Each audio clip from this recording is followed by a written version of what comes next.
Okay, can you hear me now?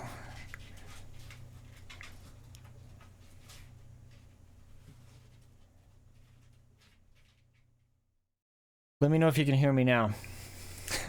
There we go. I had my mic muted in two places.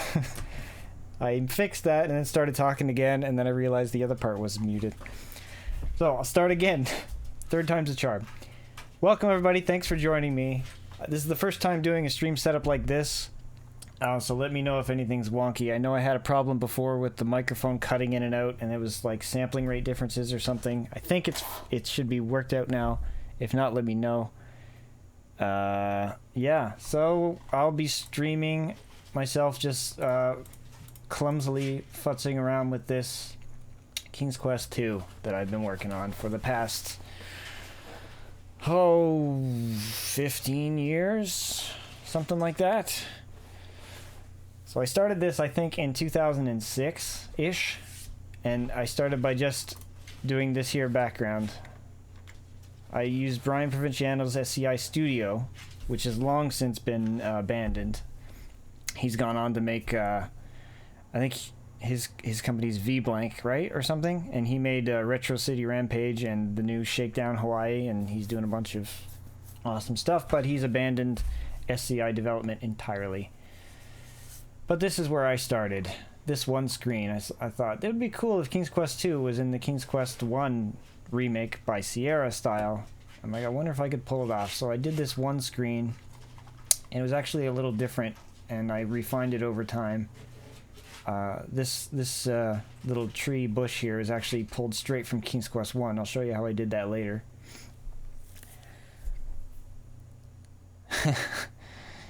Yeah. Yours is a jumbled mess. Well, I'm just sharing SCI Companion right now, nothing else, so everything else is a bit more of a disaster. Cool. So, yeah, well, I'll just run through this quickly, what I've done so far. Lots of scripts here. Most of these graphics are just placeholders straight from the AGI version of the game, and I've carried over some King's Quest 1 remake sprites that I'm going to be using. Some have been made from scratch, some have been added to. Someone made me a few years ago. I did a call on Facebook, actually, in some of the groups to help me make some graphic assets, and one guy made me this animation of Graham wearing the cloak, Dracula's cloak that you get from the from Grandma in her cottage, which looks quite nice.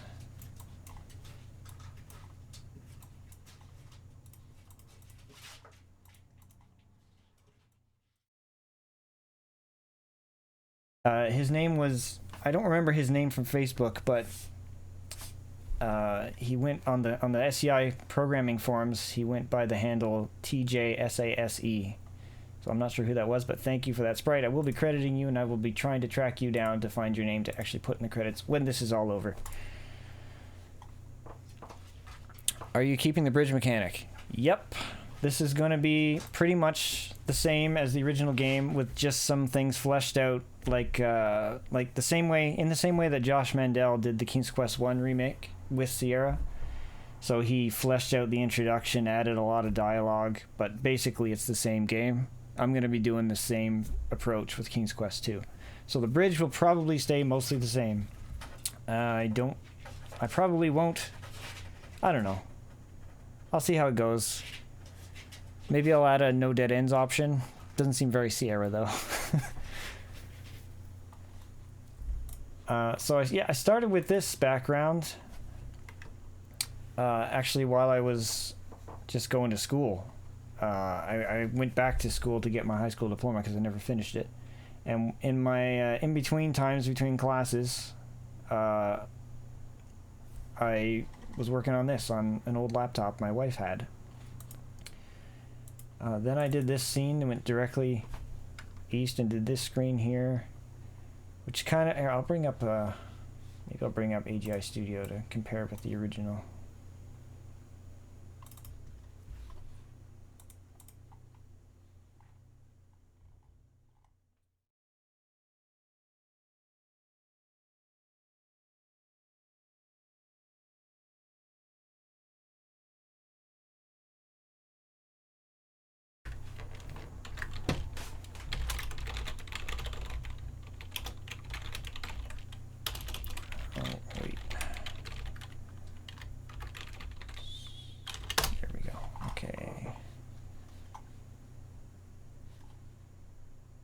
I just gotta get this on the screen.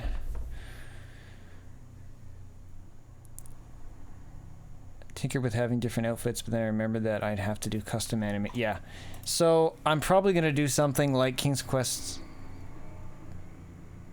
Which one did it? Was it King's Quest 5 or AGDI's King's Quest 2 remake? You couldn't do certain actions while you were wearing the cloak. You'd have to take it off. And I'll probably do something like that. It might be tedious, but it'll be a lot less work on my part. I'll do little animations like stooping down to pick something up. If there's something to pick up, I'll probably do that. Wading in the water, I'm gonna have to do, or I think it'd be kind of annoying if you try to walk in the water and it says, oh, you shouldn't go in the water with that cape on. I think that would just get irritating. So I'll probably have to do a water wading animation and just keep the player from swimming into the ocean when he has the cape on. Just have it say, you can't go any further, you can't swim in this cape type of thing, this cloak. Yeah, so I was bringing up AGI Studio. Where did it go? Alright, I just gotta share this now. Window capture Studio. There we go.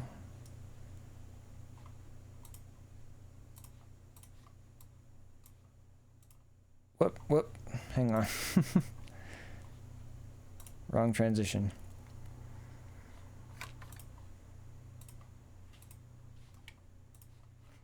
So there we go. Add window capture. Okay, Studio. I'll try this again.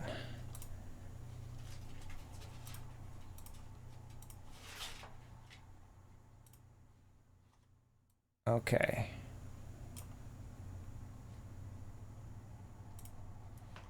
Alright, AGI Studio. I'm gonna set this up. Okay. King's Quest 2. Oh, it's missing. Why is it missing? Shouldn't be missing. Either there was an error reading one or more files of the directory does not contain a valid AGI game. Well, that's weird. That's definitely the AGI version.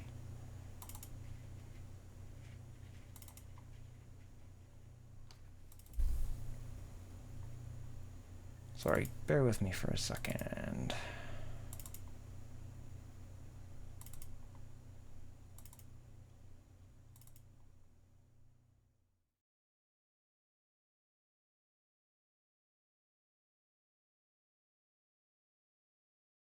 Let's try SCI Viewer.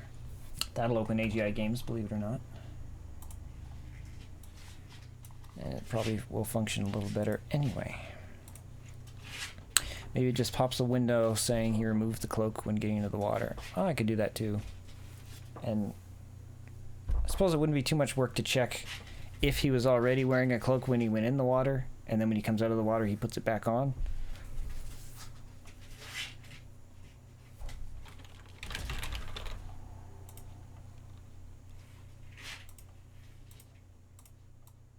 Okay, there we go. So here's the original screen. So that screen there is, you know what? I'm just going to do a display capture because get rid of this stuff. Okay, this is just my actual display. All right. So that screen is this screen. Yeah, it's cool to have the map. This is just the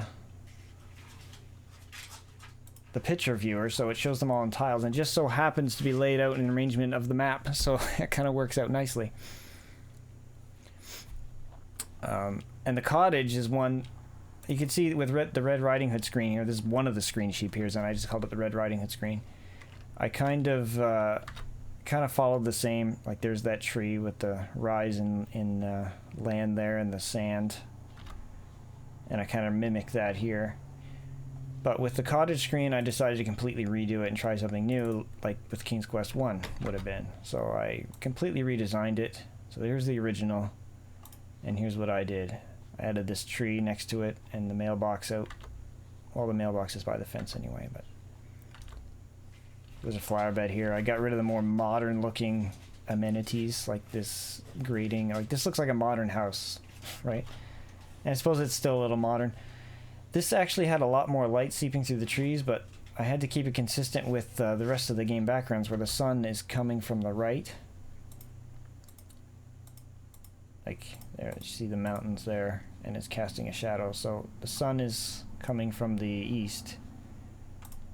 And so I had to redo all the shadows in a bunch of my backgrounds to fix that. But all right, let's just go through it because you're just bored of listening to me talk. Okay. Let's play it. Let's just play it. Switch.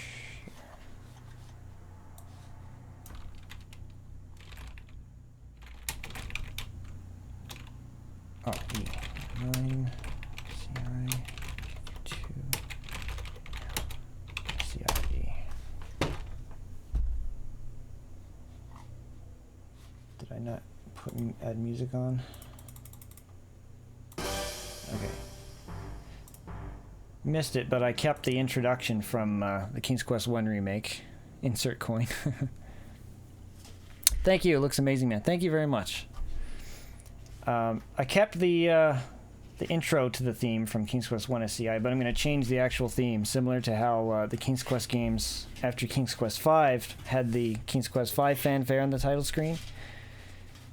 So 5, 6, and 7 all had it, and even the new King's Quest 2015 by The Odd Gentleman had it. I'm going to use King's Quest 1's fanfare and then go into a different theme after that, which I haven't composed yet. I'll do that later. I've actually used the banner here, the King's Quest banner from King's Quest 4 and not King's Quest 1, and I kind of modified the King's Quest 4 Roman numeral to make that golden 2 there. So this is otherwise this is the same basic intro look as King's Quest 1 with the 4 buttons here. Well, let's play the introduction. Doesn't the play button on campaign work to run the game? On campaign, yes it does, yeah. I'm just using DOSBox. I could have done that, but I didn't. I'm just used to launching everything myself. I'll probably be doing that as I am debugging. Anyway, let's watch the intro. No music, no new music yet, but I will be composing that, probably the last thing I do after the programming, after the art and animation and everything. So here I just copied the introduction from the AGI version and just used the SCI graphics. I made a new sprite with Graham with the crown, taken from King's Quest 1. This is all the same dialogue, which I'll probably be fleshing out, making this intro a little bit longer, kind of like King's Quest 1 did. This is also the throne room from King's Quest 1 with the more purple tones compared to King's Quest 4 and 1 and 2, which had the original AGI versions anyway, that had the more yellow and red throne room, which is just a palette alteration. I took King Graham here from King's Quest 5 EGA, changed his hair more black, and then mirrored his position, and then found a picture of a crown online. I'll probably change that crown because it looks pretty janky. Now I know how it ends. Sorry.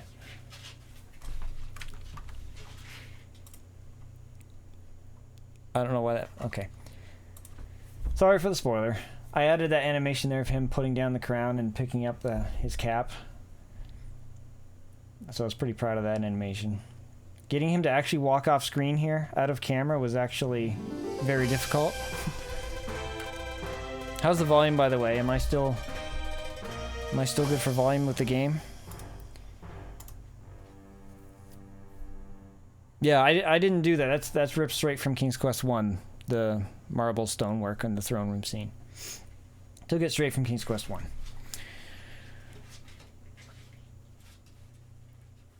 Alright, let's begin. And here we are, right where the original game starts. I'm going to speed it up so I can walk around a little faster.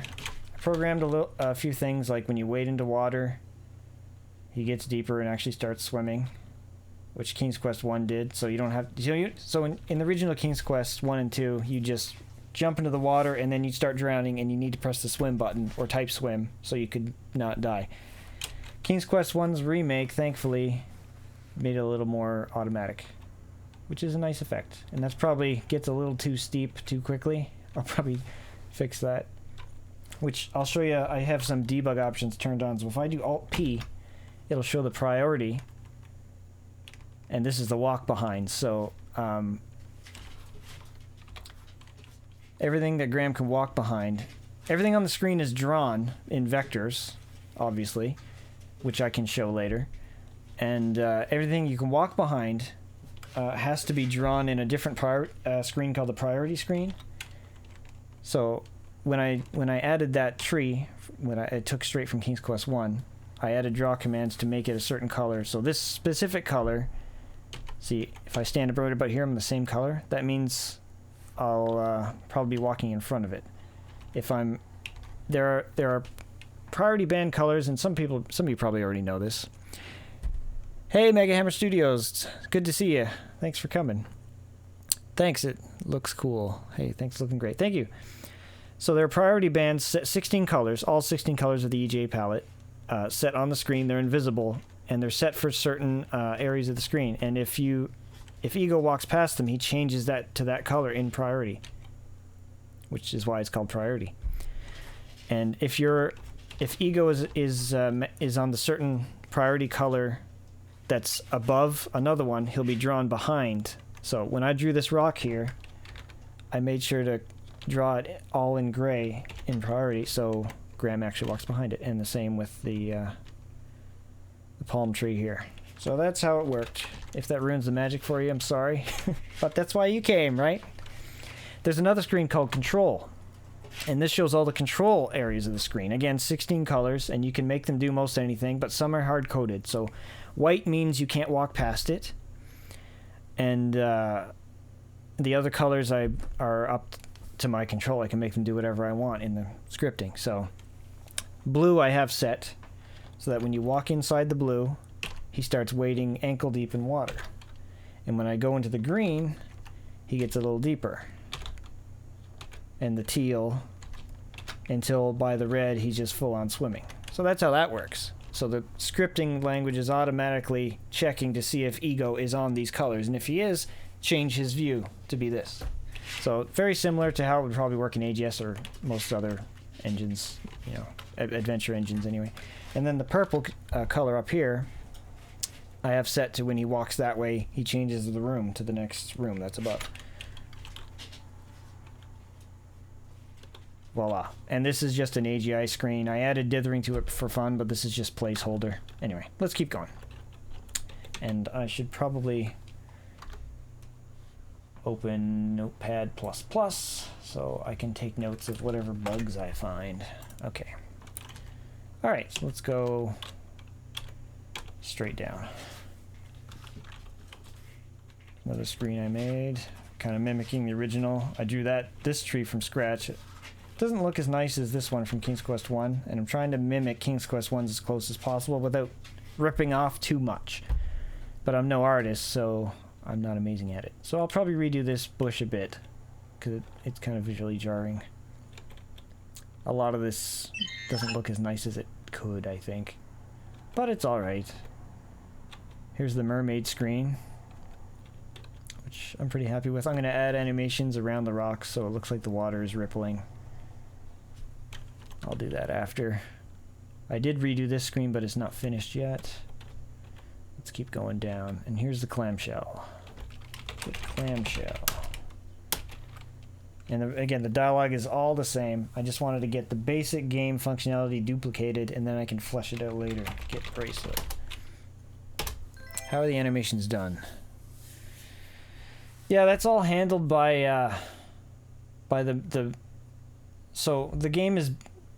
This game is built on the SCI template game, it's called, which is just a base game. It has a black title screen and a white room and a default Ego view, and then you kind of just add to it and build on top of it. And there's some tutorials out there on how to do specific things. Things like the animations are kind of handled by the main script, which is like the thing you don't usually touch, which it just kind of is. And there's a couple other scripts. There's the user script, there's the game script. A few of them anyway, they're already set, and they handle. And there's a bunch of... Okay, let's start over. SCI is an object-oriented language, Thank you for following, Luke. Nice to see you. Thanks for joining. As I was saying, what was I saying? It's an object-oriented programming language. So each script is its own class. So there's a animation script class, and then there's derivations of that script. So there's a script called FWD for forward animation. It animates things forward in the cell loop of a view, which is a sprite. SCI calls them views. So every sprite has loops, which is a set of cells, and then when Graham walks down, that animation is a cell loop, which is a bunch of cells in a specific loop of his view. You walk up, that's another loop, left and right. And there's code in the main script and the animation scripts to program him actually using the proper compass direction loops and animate it and have it all based on the game's speed, which is, in this template game, it looks like this. Thanks for following Donovan. So yeah, all the animation stuff is already set. I didn't set it. I can manipulate certain things. I can make objects I want to appear on screen animate the way I want. I can set the speed that they animate and everything, and I can show you how that works in the scripts later on. Good morning, Brandon. Thanks for joining Sierra Gaming World. I was the one who accepted your membership request. Didn't know you weren't a member until now, but welcome. Thank you. Thank you for adding me. And yeah, I saw that this post I was posting around yesterday was shared there, so I figured I'd join. I wasn't aware of that one. Series of cells that are optional animations through. Yeah, thanks for explaining that, Jeremiah Nellis. Yeah, there's no waves yet. No animations. So I'm sorry. I got to catch up on the chat here. I'm not watching it closely. I love the updated graphics. Thank you. Noise, good morning. Jeremiah, about time. Haha. Okay. Yeah, about time you joined me, huh? Well, to be fair, I haven't been streaming very much. All I've been doing is Doom Eternal streams without a camera for the last little while. This is my most involved stream I've done yet. Okay, let's get the trident. Okay. I took the point chime from King's Quest 1 too. I might do a unique one, or just keep it the same so it's recognizable and nostalgia based. Okay, and we're back here. And here's Hagatha's Cave. Again, another screen not finished. Yes, Luke Jensen. He's the original founder of the King's Quest 9 fan game, right? Which turned into the Silver Lining. So good to have you here. We were actually working on a game concept together way back after I did, well, before King's Quest 3 Redux was made, I did the music for AGDI's remake of King's Quest 3. Before that was completed, and before it was an AGDI project, it was just three of us. One person programming, one person doing graphics, and then me doing music. And after we finished that little demo, Luke approached me and asked me to do music for a new game he was working on called... Should I say anything about it? Should I say the title? Anyway, we're working on a project, and I wrote a few themes for it, so we became good friends back then, so it's good to see you here.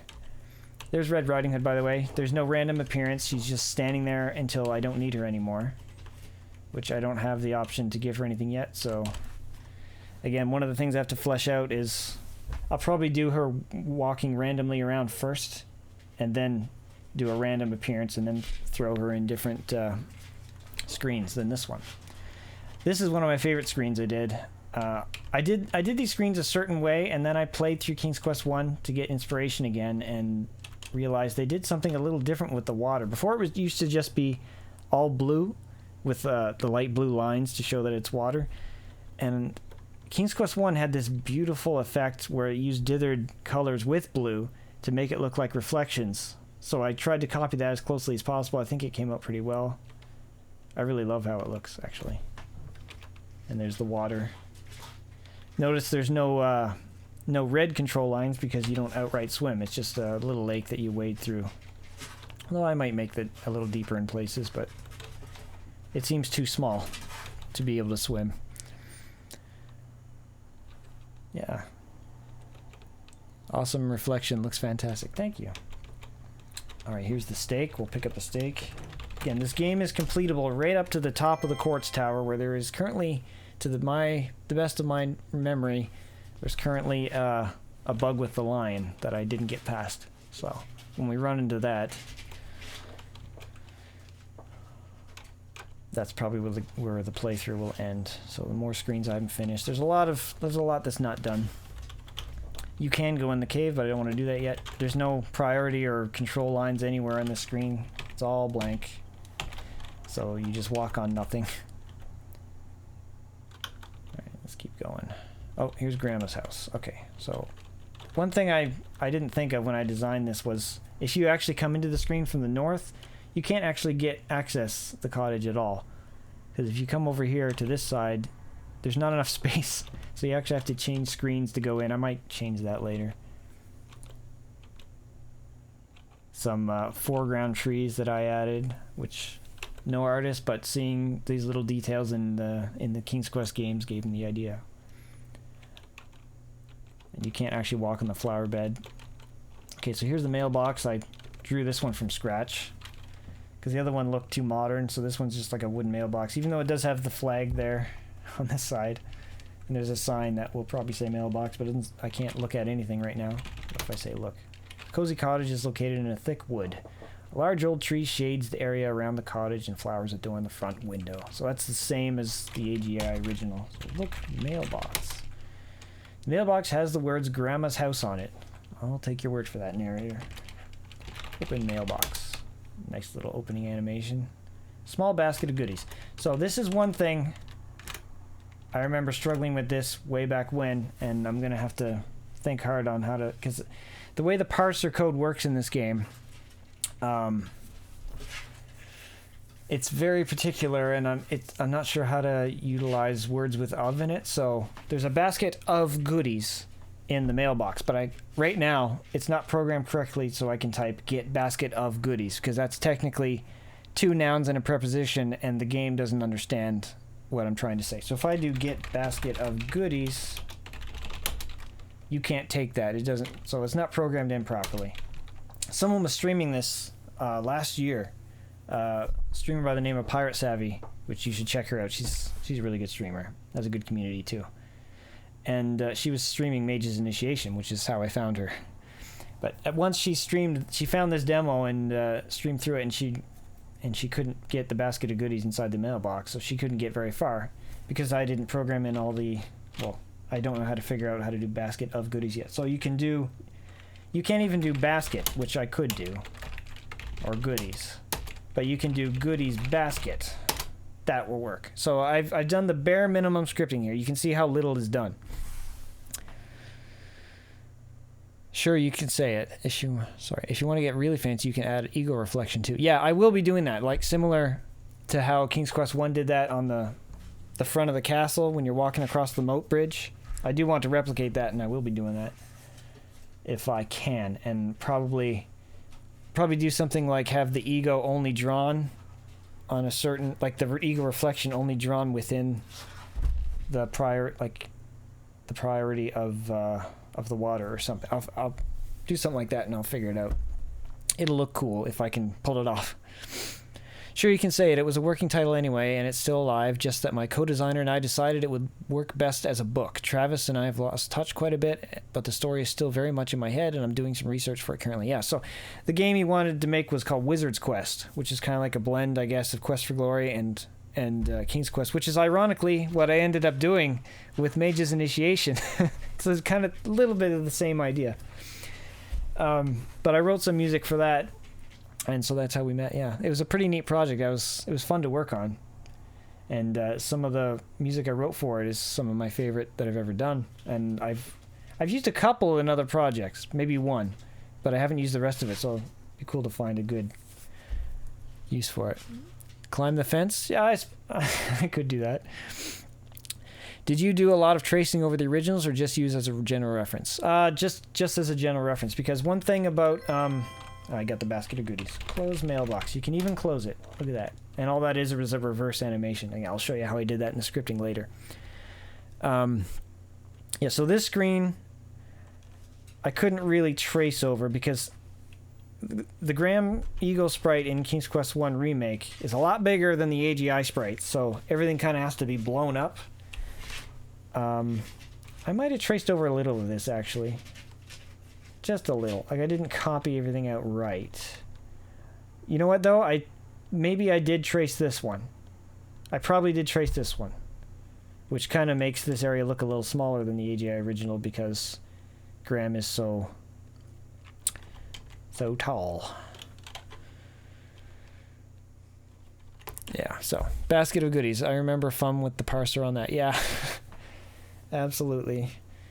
I remember there was one breakthrough we had when we figured out a little bit more about how the parser worked, and and I think that will lead to me being able to do basket of goodies as a noun response, but I just got to figure it all out.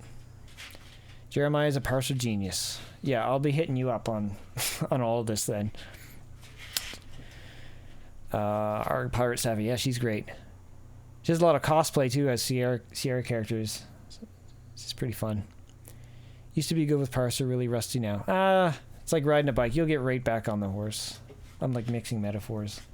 I think AGI generally stripped out the prepositions in its parser. Yes, they did. Although basket of goodies does work. Sorry, that was my phone. Basket of goodies does work in the AGI original. So if AGI can do it, so can this. I just have to figure out how. Luckily, you documented a lot in the forums. I come back to that stuff all the time. Yeah, what's the shame actually is a lot of the work done on early KQ2 SCI stuff was on the Mega Tokyo forums where I was asking for a lot of help. That's Brian Proviciano used to be active on those forums too, but those forums are long gone now, unfortunately. And as far as I know, the source and the backup was lost, so all that information is just lost to time. Unless we can grab it on some of it on archive.org or something. Okay, so here we'll give basket to girl.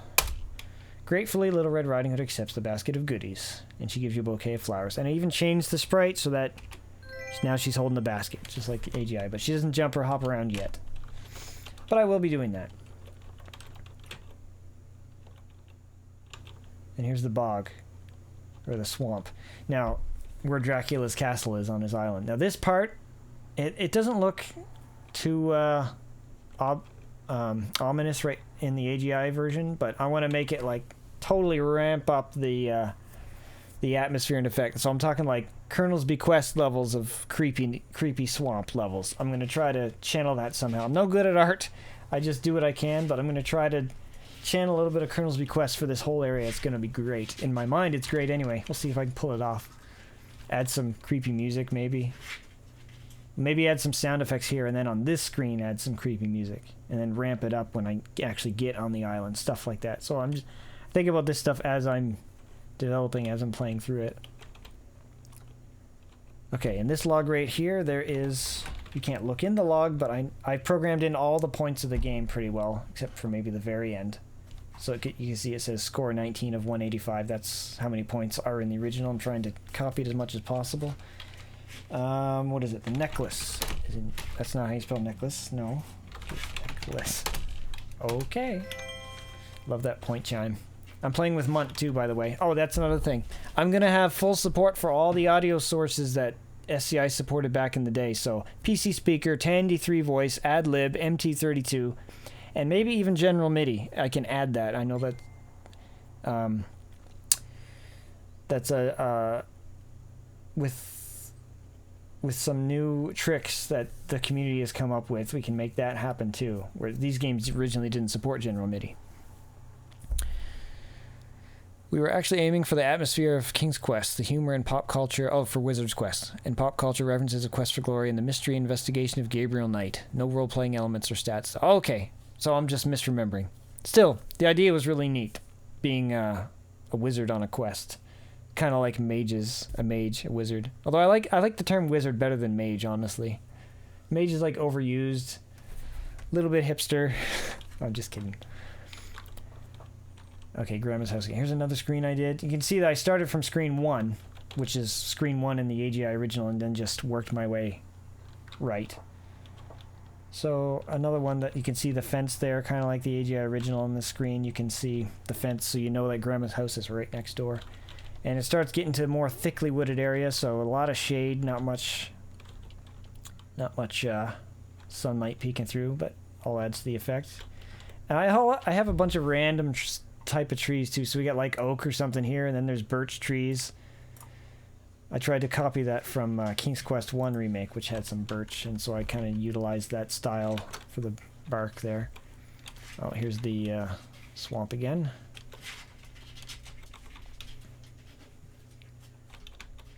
There's the dwarfs. I'm gonna just jump in here. Dwarf's house. Again, nothing finished. Just walking on air. It's a lot easier. But I did animate the fire from the AGI original. And get soup for Grandma. And that's a little wonky too, but open trunk. Animates and everything. Get earrings. So there are all these treasures in King's Quest 2, randomly hidden throughout the game, kind of like King's Quest 1, where you get the... no. See, here's a bug that I haven't figured out yet, and I think it's inherent to the template game, that at least the one that I used at the time, that was made for SCI Studio. Sometimes when you walk all the way up, it doesn't trigger that you've hit the edge of the screen and doesn't change the room. This won't be a problem, really, because in the future I'm just going to have control colors change the room. You won't have to go right to the edge of the screen. So, but for now, I have to actually click on the edge to actually make it to the next screen, which is kind of an annoying bug, but whatever. Actually, let's just go right away and get Grandma's stuff she's going to give me. So I got her soup. I did implement... let's just save here. Yes, you can save. Stream. Knock. Muffled voice, come in. That's all a timed window and everything. So, open door. Oh dear, a wolf in Grandma's clothing is in the bed. Get out of here fast. So so far I've matched this to the AGI original. They'll get out of bed and come over. And I don't have the animation for beating me up or eating me yet.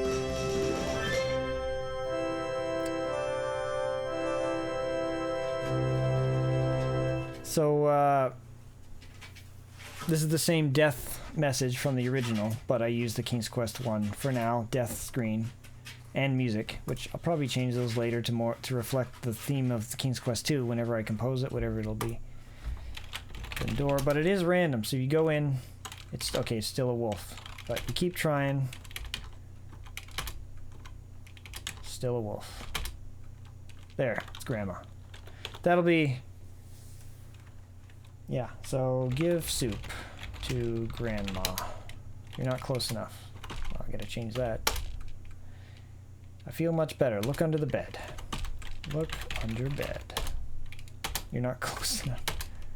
Drop to your hands and knees. Okay, a large ruby ring and a black cloak. You take them.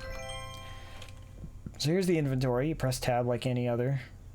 Actually, look, tried it. Will that work? You've left me. Okay, so you can't actually type look at any inventory items. You have to press tab and look at each one. So these are the original sprites from the AGI game, but I shrunk their widths because AGI game graphics are double the width because it's actually 160 by 200, not 320 by 200.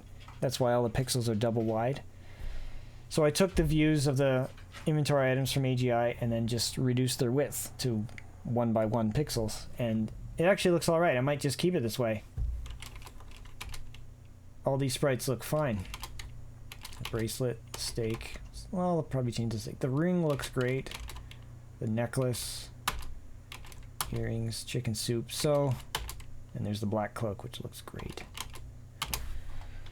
So if I type wear cloak, you wear the cloak. Okay, so it works in this screen. Not every screen it works, and I haven't figured out why yet.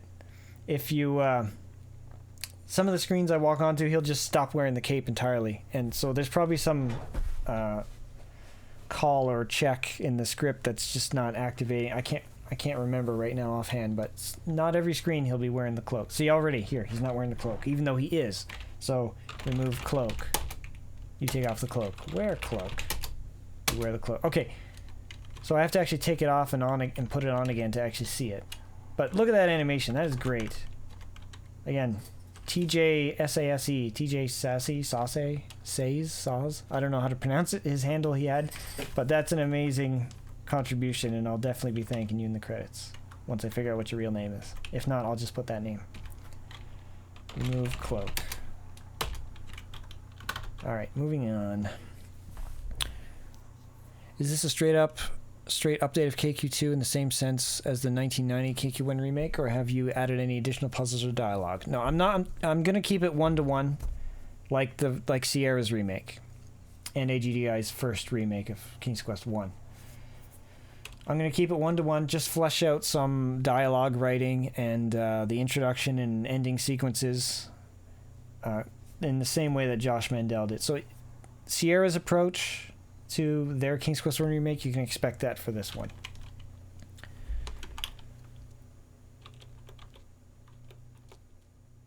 Is the art drawn in actual 16 EJ colors and dithered like a SCI 0 game?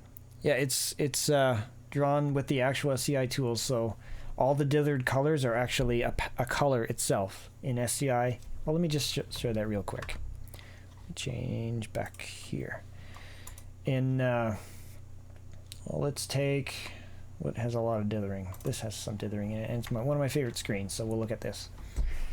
All the dithered colors here are actually colors in themselves, and all the draw commands you can see are out here on the left side. So this was drawn with SCI's vector commands. So if I start from the beginning, you can actually see this thing drawn in real time. This is how I drew it, because it stores draw commands, not as a bitmap. So it's not like a picture or just display picture. It's draw these draw commands on the screen, and then it shows out completely. It shows completely drawn, which is how AGI worked as well. So you can see these grass colors here. These are actual dithered colors. If I look into the palette, there's a total of however many are here. How many is this? I can't do fast math. 1, 2, 3, 4, 5, 6, 7, 8, 5. So there's 40 colors. 40 possible colors, and then there's different. You can have a total of 4. This is how games like Quest for Glory did the day and night sequences. It's the same images, but just a different palette to change the color to make it look like night. So you can change all these inputted palette entries to be slightly different, and you can make it look like nighttime really easy by just a simple script command. It'll swap, and you have 4 of these.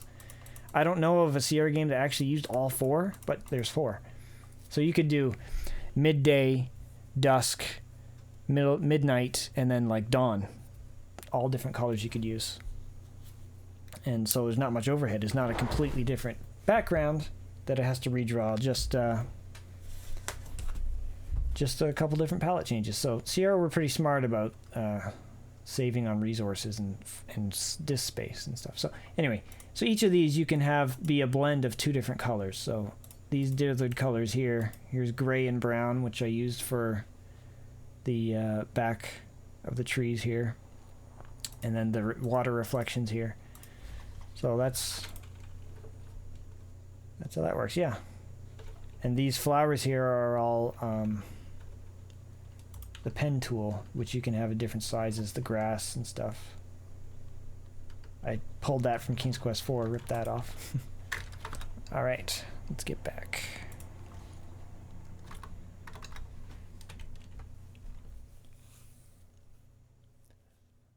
I've had the problem with my running animations too. I added a procedure at the start of each screen to check. Oh yeah, okay. I'll probably have to do the same thing. In AGI, I think it does a lot of checks per screen for a lot of things.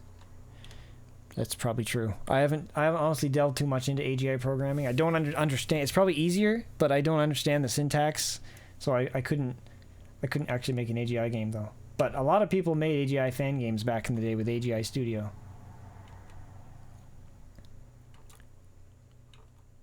Otherwise, if you change Eagle's sprite, it will often change upon a screen change. Watching the vector drawings are always fun. Yeah, it is. Agreed, love watching them. That's cool on how Quest for Glory 1 did day-night sequences. Yeah, it is. Really smart. And here's a screen that I did not do. A little while ago, we had a thread on the SCI programming forums for the community to draw backgrounds for the project, because I just didn't have time. And this one was made by Gumby, and it's awesome.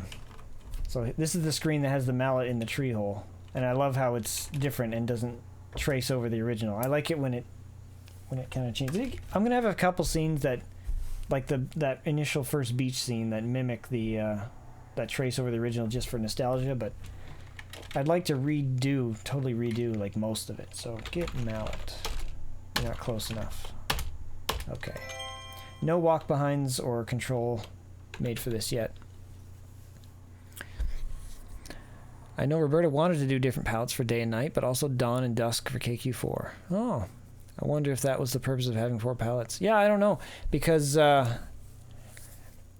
tested it out in the code. The original King's Quest 4 can use the alternate palettes. They just didn't use them. And I know the original release of King's Quest 4 in SCI had completely alternate picture resources for day and night time backgrounds, which took up a lot of space. And then in the subsequent release, they changed it so it changes the palette. No, it doesn't change the palette at all, does it? It doesn't change the palette. But it has picture resources for just the night sky. So the stars, it just pastes them on. So it's a little less disk intensive, but they could have used palettes. I don't know why they didn't. Maybe just a time thing. Let's keep going. I'm going to finish this at some point.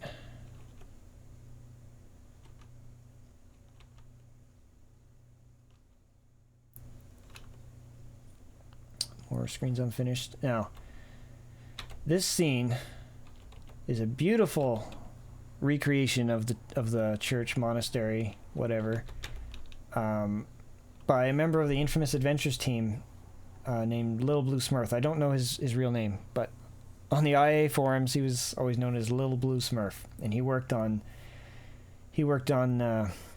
Space Quest 2 VGA remake and the King's Quest 3 Infamous Adventures remake. And he was probably on Quest for Infamy and Kingdom of Sorrow and Order of the Thorn too. I don't know. But he sketched out this scene for me. He actually did both screens. I haven't finished the left side of the church yet. But he sketched them both out, and then I traced on top of it. And I think it looks awesome. Awesome design. He also did the interior of the church, but I haven't drawn that yet either. So we'll go in here. Pray. Everything does exactly what the AGI version did. I love these little dialogue boxes you can do in SCI. Graham. Take my cross. Okay, I will. Wear cross. Actually, this is a recent change. Before, this brick wall and gate or whatever used to all be one color. So this dithered gray and yellow color was on the whole thing. But just recently, I was looking at it, I'm like, you know, it doesn't have enough depth. So I added a light gray and yellow to the top of the brick, and then for the shaded parts I added brown and green, which was the only dithered pattern I could find that looked like a yellow, you know. So on a CRT that would actually look like more like a shaded yellow than it would brown and green. I think it works okay. Oh, and this is cool. So this tree here, this foreground tree, that's ripped straight from King's Quest 4. I think I just had to change the direction the light was shining on it, because the sun comes from the east in King's Quest 2. And these leaves, I believe, are from King's Quest 1, again, mirrored and swapped to the right side. I'll show you how that works. And I don't like this tree. It's pretty ugly. I'm going to redo it. Here's the brooch. And I actually added an animation for him stooping down. This bush here, I added from King's Quest 1. Here's the antique shop. I'm going to make that look a little more era-appropriate as well.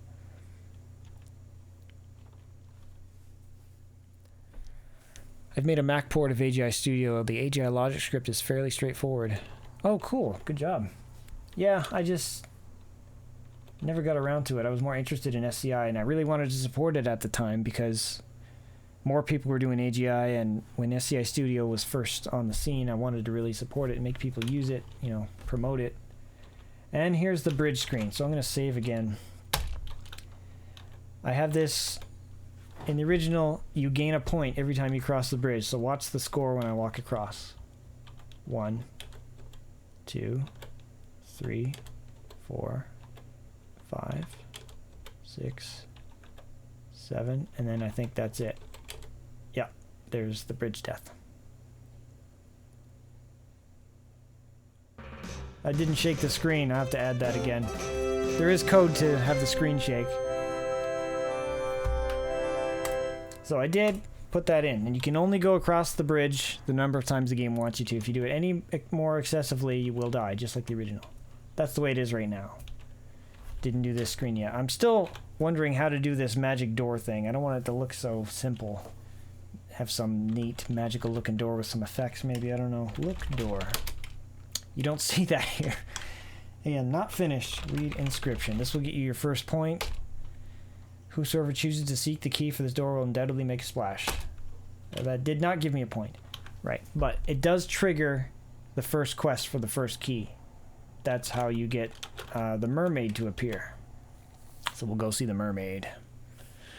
A Graham sprites borrowed from King's Quest 1 Remake at all. Yeah, totally, almost. I made a couple extra animations, and I will probably have to make more, undoubtedly, before this is over. But yeah, this is straight from King's Quest 1. I wanted to feel exactly the same. Can you move while praying like the original? Can you in the original? I didn't know that. I'll probably add that just for fun. Or maybe put a message saying, it's rude to move around while praying or something. Alright, the mermaid should be down here. There she is. Again, AGI original. Look, mermaid. You left me. I don't have any. I've only programmed what was necessary. So give flowers to mermaid. Graciously offer the beautiful bouquet of wildflowers to the mermaid. She loves the flowers. Get on seahorse. And then the game takes control here. Get on... Okay. Ride seahorse. Quick as a flash. Okay. The game takes control. Looks exactly the same as the AGI original. And you can even move around with him. Talk Neptune. Say a few words to it, but get no response. So I didn't program that in either. I guess Neptune isn't it. Give trident to Neptune. Reverently the king accepts it. Get key. Okay. Also, I redrew the crown to look more like the crown he actually wears than the one that was in King's Quest 1 for the waiting, loading, whatever cursor icon. I think adding screen shake the 7th time you cross would be a good hint to the player the bridge is breaking. Ah, I know it's a slippery slope to changing things. No, that might be a good idea. Or do something like Space Quest 1 when you're walking over the bridge on Corona, that rock bridge, and how it cracks every time. Maybe add a sound effect too. Something to signpost it anyway, because there's just no hints that it's going to break at all. What if you wave the trident first? I don't know. I didn't program that in. I didn't know you could. Alright, let's get to that door. Maybe I can do a bit of debugging before I finish here. Let's walk a little faster. And here we go. Okay, slow down. Just save again just in case. I don't know. When I first did this, I was just flying by the seat of my pants. Does this look like it makes sense? Here's the rope across, and the rope connecting to the bridge is like stretched this way, but on this side it's straight up. Is that okay? I guess I was trying to show how all these corners of the bridge have posts, and this one is just tied to a tree, and it's just a rope. Maybe that's what I was thinking. Does it look rickety? Now, that's the other thing. I really like the dithered colors on these boards that kind of differentiate. Oops, don't walk across there. I got that from the woodcutter's house from King's Quest 1. The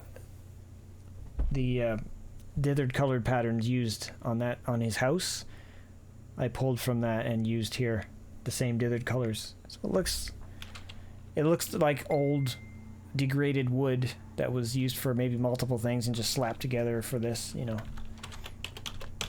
I think it looks kind of neat. How about Space Quest 2 Root Monster? Yeah, why not? Let's just throw it in.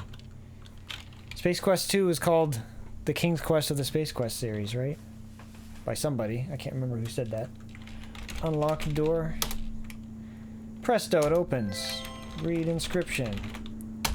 And then we trigger the next set of events that the game looks for, which is all triggered by a global variable depending on the similar to how your points just get incremented when you do something that gives you points. I have another global variable that's hidden that increments every time you advance in the quest. And I have that all documented, so it's easy for me to... Okay, now we go to the antique shop. I played the original game hundreds of times over, and I think I know this game by heart more than any other game now. The unfortunate side effect of game development, especially remake development. How may I help you? Buy lamp. The oil lamp is expensive. It will cost you 2 treasures. There's an alternative, though. The old hag Hagatha stole my precious nightingale. If you can return it to me, then I will give you the oil lamp. So, this is where the game's alternate solutions come in. Like in King's Quest 1, you find the golden egg, you find a sack of diamonds, you find a walnut that's golden on the inside, and you can use those treasures, and that just never goes away. I guess I just had it stay on the screen just because. You can use those treasures as alternate solutions, which lose points instead of gains them because you're giving away a treasure you found, which gave you points. So, those aren't programmed in yet, but they will be. So I'm going to go to Hagatha's cave and get the nightingale. She's just not there. So, wait, do I have the bottle? I keep forgetting. Bottle. Large cloth, so get cloth, I'll need that. This tree kind of looks a little gimpy. I wanted it to look like half the tree was out of the water and its roots would go into the water. I had this vision of how it would look, and I just totally did not do it justice. It's not big enough, or it looks a little gimpy. Hagatha's cave is right here. Now, this screen actually has... Okay, there's no control colors on the screen, but I've programmed in when Ego touches a certain rectangle of coordinates, a region of coordinates, it'll change the current room number to the cave. So put cloth on cage. I do this because I want to preserve all the points in the game. Otherwise, I just say pick up nightingale cage, but cage, because that's what you're supposed to do in the original, or Hagatha will hear you. And then when you get out the cage, it flies off and the bird yells and... Okay, back to the antique shop. The one on the right back looks off. Sorry, I missed that. Which were you talking about? The bridge? Or something else? Walking in the air. Put yourself in the game. Well, for someone who calls himself not an artist, it looks quite good. Well, thanks. I'm just... What was it? Picasso said, good artist copy, great artist steal. I guess I'm a great artist. Alright. How may I help you? Give nightingale. Give nightingale to girl. My precious nightingale, thank you. And it's the same dialogue from the original, but the timing is so sped up that she just kicks you out. So now I have the lamp. Rub lamp. Again, animations from the original. I leave a gift for you, magic carpet. Rub again. A beautiful sword. A leather bridle. Okay, ride carpet. And the game takes control. This cloud screen is from King's Quest 1. I borrowed it. This one I drew from scratch, traced over the original, but I made a new... this doesn't look nearly high up as it should be, so I'll probably change this. These couple clouds here were taken from that previous cloud screen that we just saw, and I just moved them around a bit. But otherwise, I drew this one from scratch. I like the little cracks here.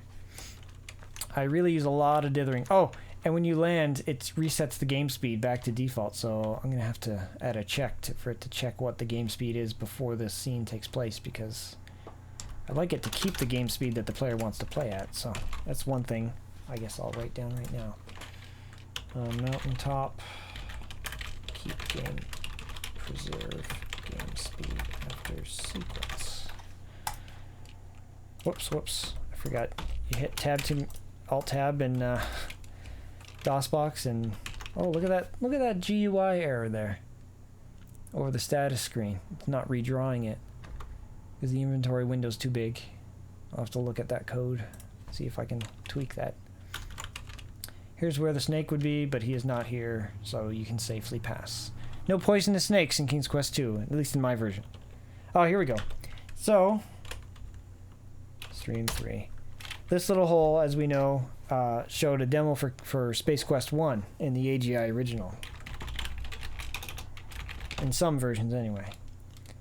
Here, I did the same thing. I'm going to copy the text and everything, but I used EGA versions of the Space Quest 1 remake. But eventually, I think I'm going to just redraw it and kind of, because I don't really like the art style of Space Quest 1 VGA.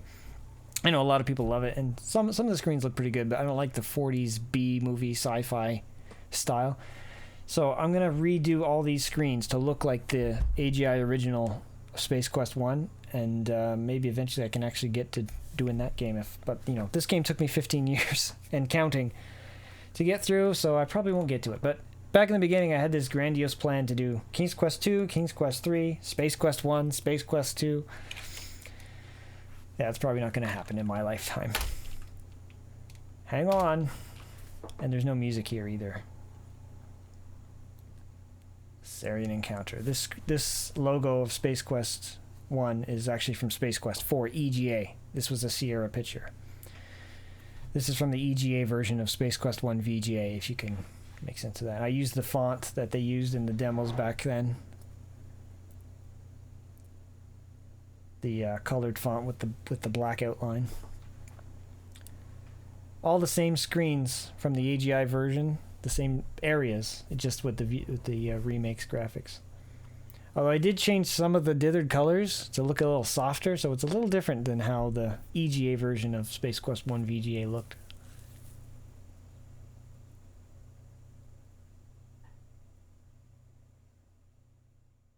Soon you'll come face to face with the dreaded Sarians.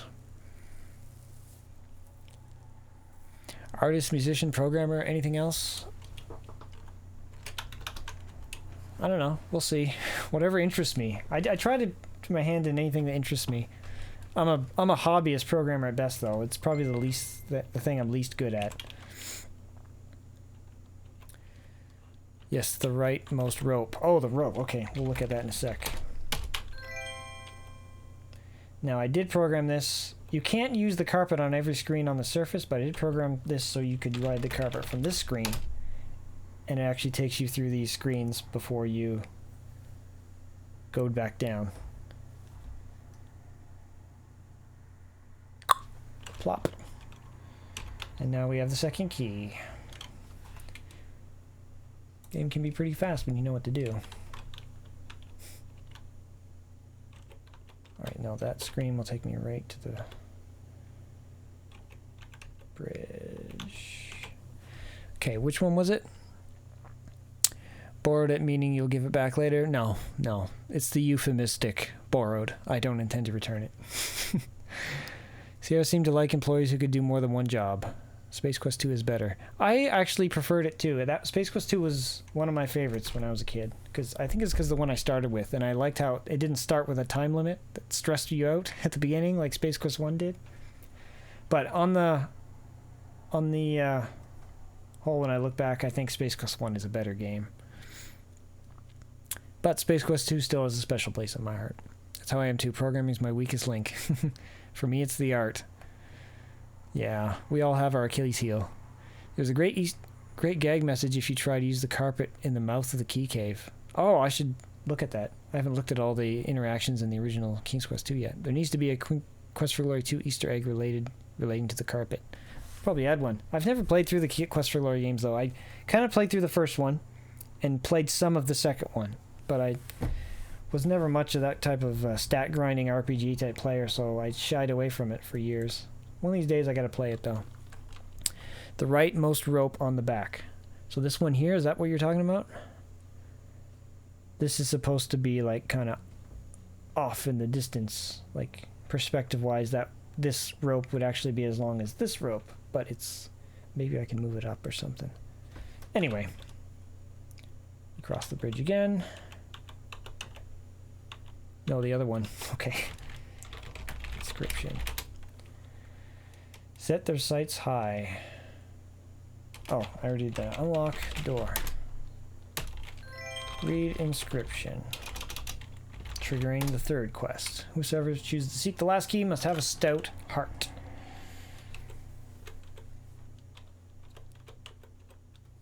This one? Said the one on the right, so I'm assuming that, or are you talking about this one? This one goes off screen right here. Again, I like how Sierra did this, where objects protrude from one side, so you know, oh, the next screen over is this screen. They did that with Grandma's fence, and they did it with the bridge here, and it's, I think it's kind of smart design, because it's easy to get lost in these games if you're not used to it. The other right.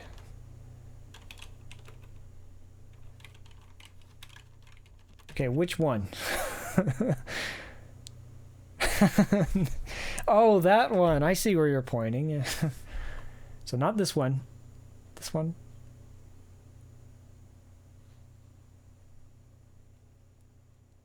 I don't know. We'll get to it. Or I'll fix it. It's wonky. I'll redraw it at some point. Okay. Let's go to that swamp. Again, I'm not... I said it before, I'll say it again. I'm not good at art, but I'm really looking forward to seeing what I can do with the swamp screens, and especially the castle screens, and making it moody. I'm going to be referencing a lot of Colonel's Bequest, probably the Dark Forest from and the Witches area from King's Quest 1. So wear cloak. You wear the cloak. Wear ring. Wait, do I have the sugar cube? Yes, I do. How did I get the sugar cube? See, I don't remember. Boat. If you wear the cloak and the ring, you don't have to give him a treasure to take you across. Eat sugar cube. Doesn't appeal just now. Use sugar cube. Eat sugar. Eat cube. Cube. How am I supposed to take it? I don't remember what I did. Maybe nothing just hurts you right now. Okay, nothing will hurt me anyway. Probably just miss out on some points. There we go with this glitch again. 2 spooky ghosts guarding the door to the gloomy castle. The situation looks bad. The spirits are fooled by the black cloak and the large ruby ring that you are wearing. They slowly float away. Maybe remind them of someone else. There, now they're gone. And here we are in Dracula's castle. First we go this way, and we don't have to worry about... Easiest King's Quest stair ever. Don't have to worry about falling. Get candle. Close drawer. I like to clean up after myself, so it looks like nobody was there. Light candle. You light the candle, so I can see in the basement. Back row, third from the left. I love Sierra Easter eggs. Yeah, they're great. Was it the fourth? They look fine to me. That walking in the air upsets my brain. Stairs will be easier with the mouse, I hope. Oh, why am I out? I don't want to go out. What happened? Oh, what the heck? Well, there we go. That was weird. Get meat. Stairs will be easier with mouse, I hope. Yeah, probably. Look at this. Isn't this just so relieving? Here's the same trunk that's in, same trunk sprite in the original AGI game, too, that was in the dwarf's house. You need to unlock it. Unlock trunk. You have the key. Oh, yeah, that's down in the basement. If I didn't have the candle lit, this would all be black. And this is actually programmed to be random. If it's shut, he is... Open coffin. Kill Dracula. You place the pointed stake on Count Dracula's chest and kill him. And he disappears. Look in coffin. Okay, get pillow. Do I need the pillow? You remove the shiny red pillow. Lo and behold, a large gold key. Get gold key. Okay. Do I have the other key yet? Where do I get the other key?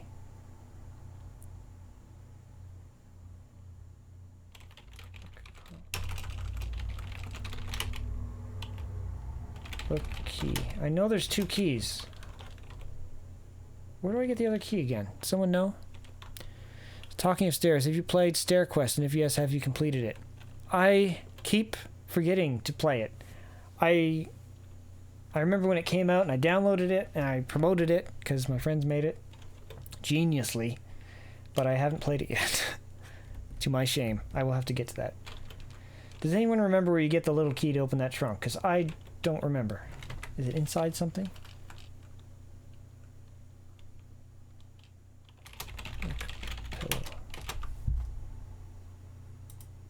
I know I programmed it in because I had to do some trickery to add adjectives to the parser. Use gold key or use silver key.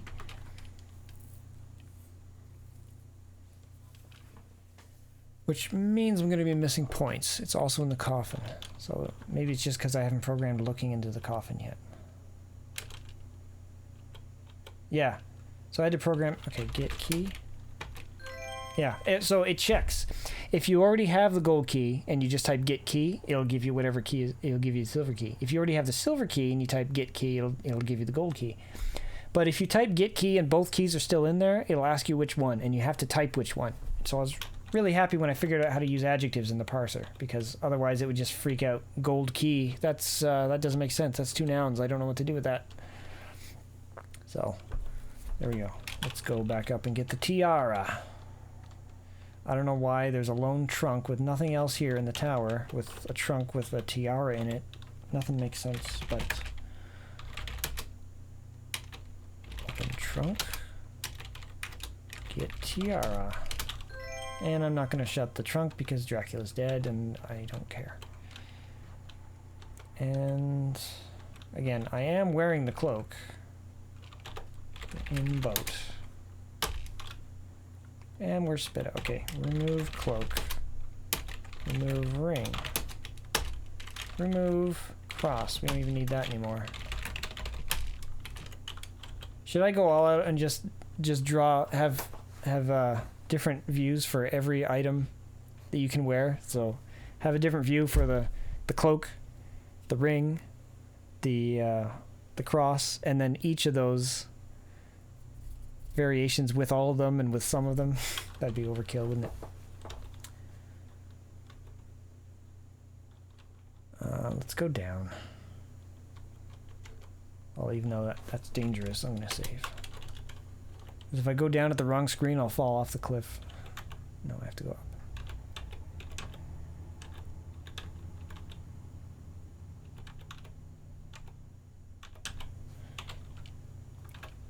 Unlocked door. Here we go. And who knows why there's a fishing net here, but there is. Get net. Fish. Can't catch anything. Fish again. Fish again. This is a random chance. There is. Get fish. Throw fish. Ride fish. Get on fish. Not close enough. Okay, you just walk onto it. Okay. Thunk.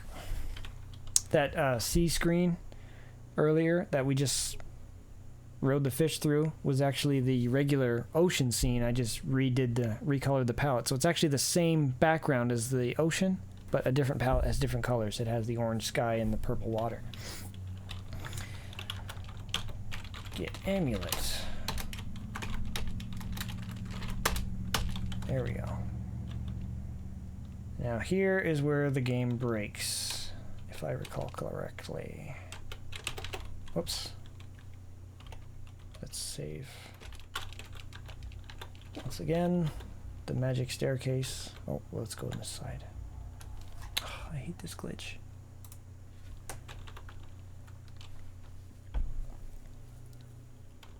Be careful, there's a huge lion with dripping fangs at the top of the stairs. He has a hungry look in his eye.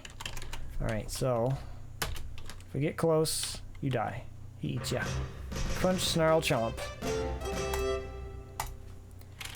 Look, lion. It's the biggest lion you've ever seen. Not for this gram. Looks like a kitty cat. He can eat you with 2 bites of his powerful jaws. His tail thumps repeatedly on the floor. So he'll be a lot bigger, if that's the description. Once I finish the art for this area, or get someone to help me. And he randomly roars, you'll notice, and it'll trigger a certain loop of animation. Or not. Oh, there he goes. Sometimes too many times in a row. Okay, give meat to lion. Okay, here's where I think it breaks. He's asleep, but if you go over... Oh, no, he doesn't eat you. Okay, maybe I did fix this already. You found her! The girl from the magic mirror. She's more beautiful than you imagined. You're kind of small. Talk, girl. Say a few words to it, but get no response.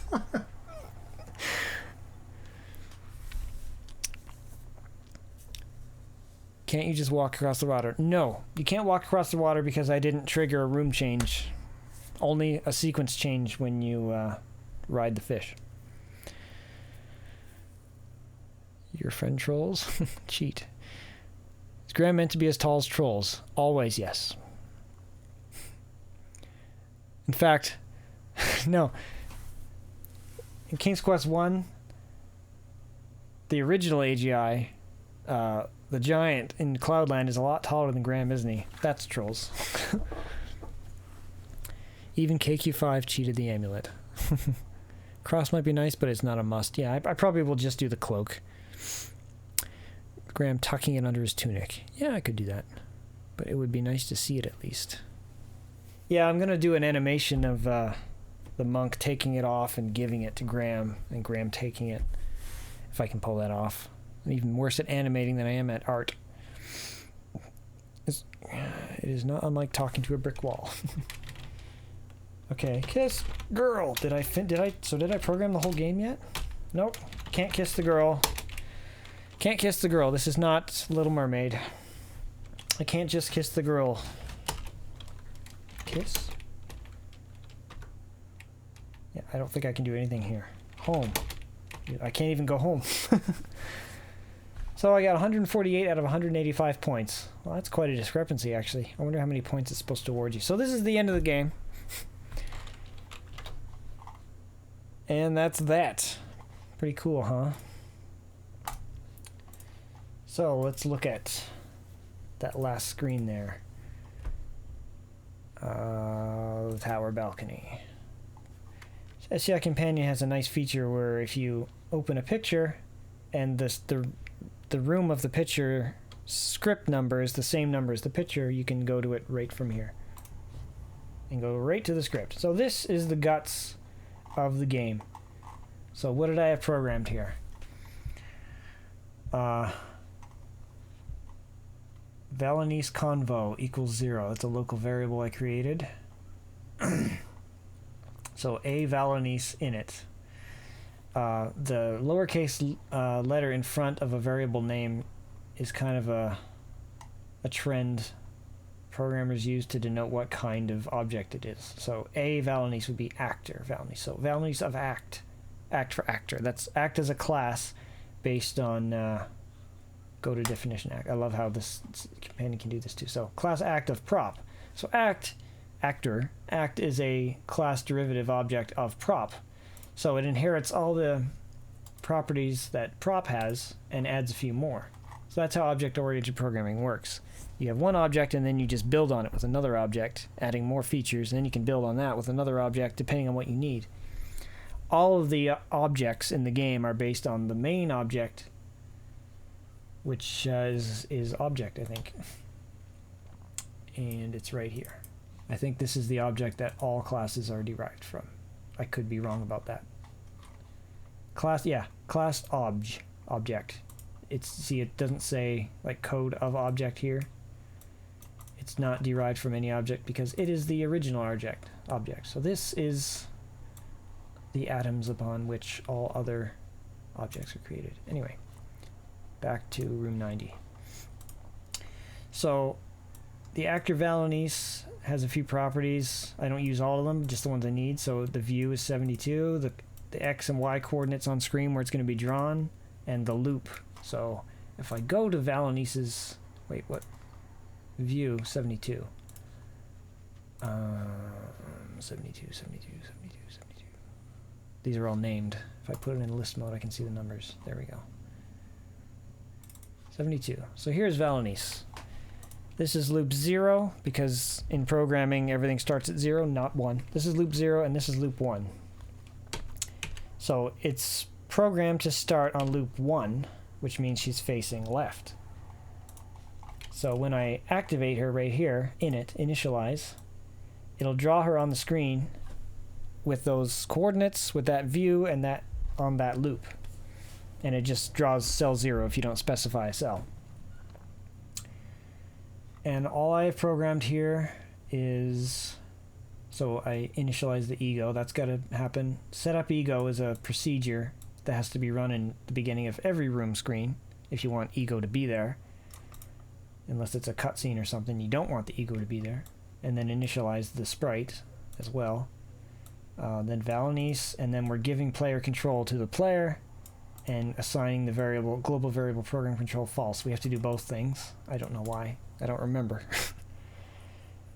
And then each room script has 3 different methods in it. So room script of script. Script is an object that every room is based on. So we have the do it method, which if you, whatever code you put in here is executed repeatedly all the time, every cycle. Every time it goes through the scripts of the game, it'll trigger this. I'm pointing to the screen. You can't see me point. It'll trigger the do it method code every cycle. So if you want something to happen every cycle, that's where you put it. So like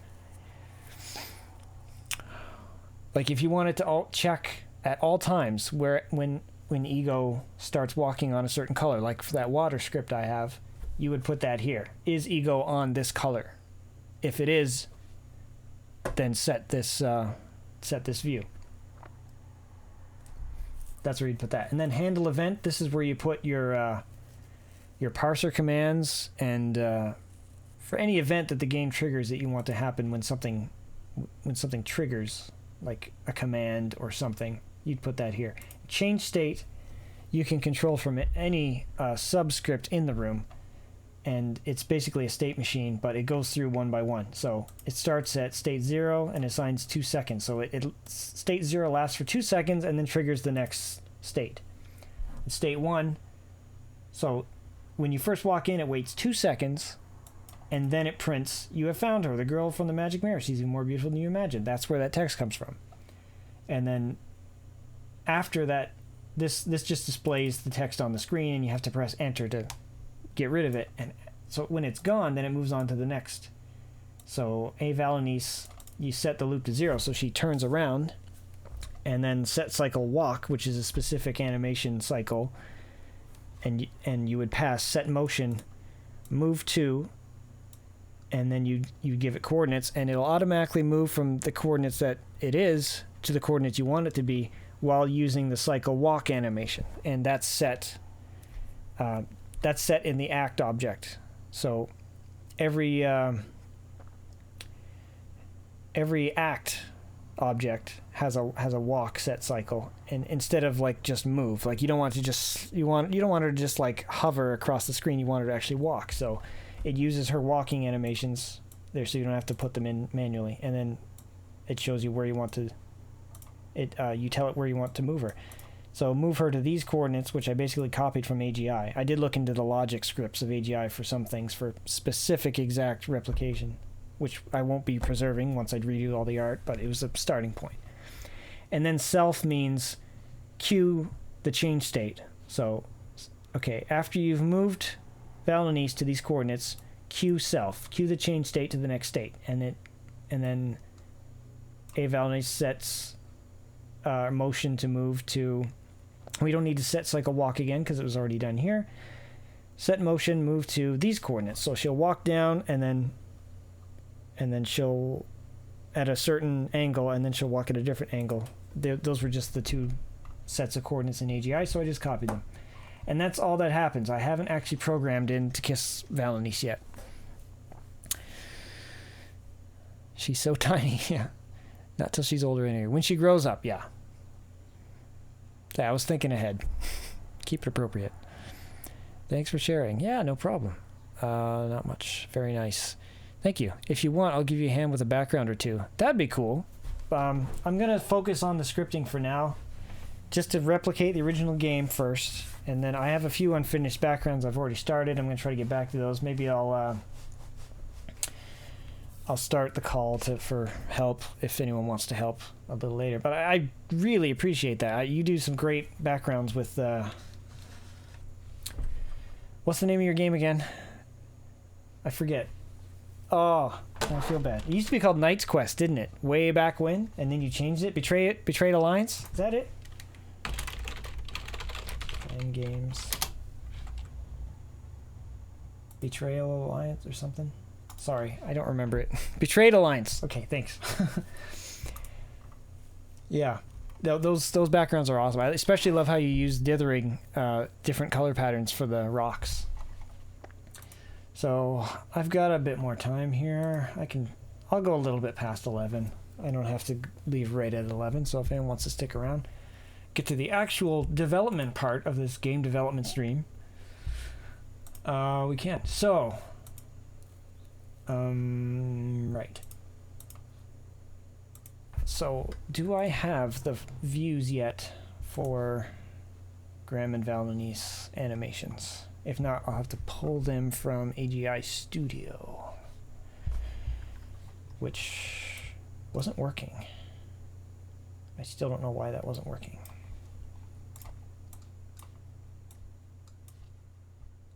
Maybe when AGI will open it.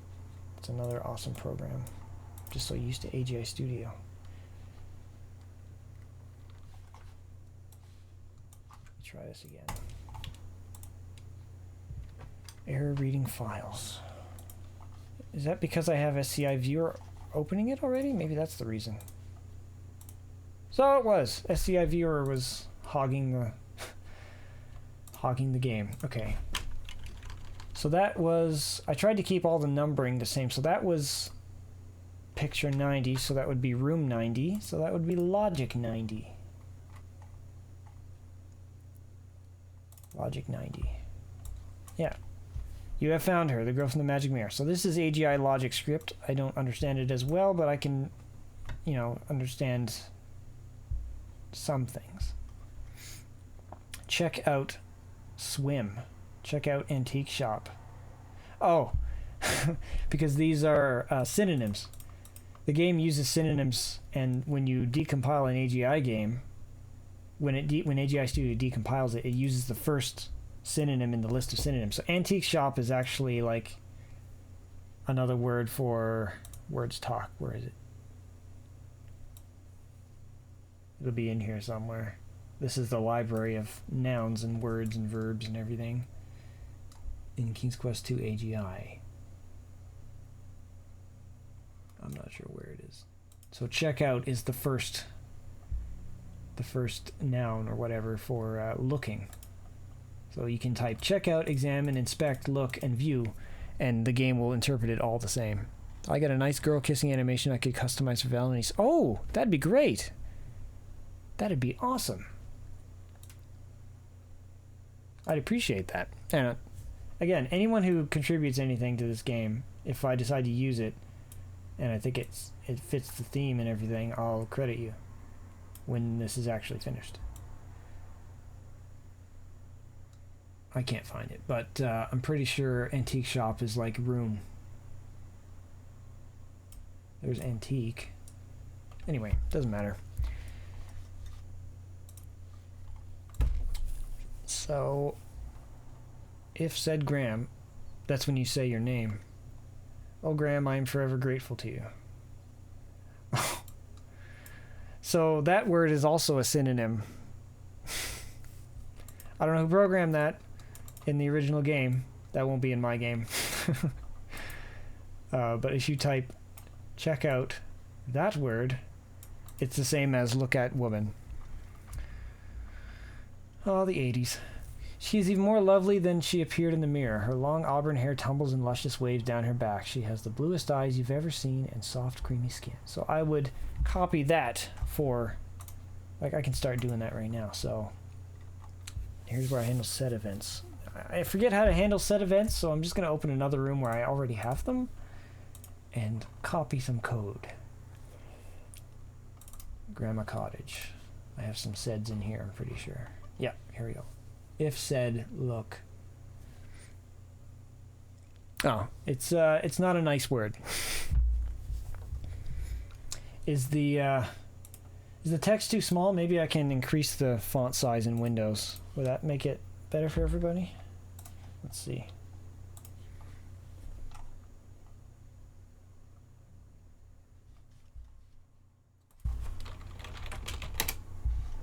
Make text size bigger. Let's try. Will that work everywhere?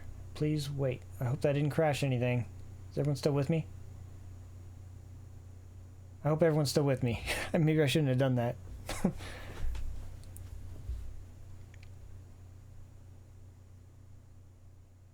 Still waiting. Please wait.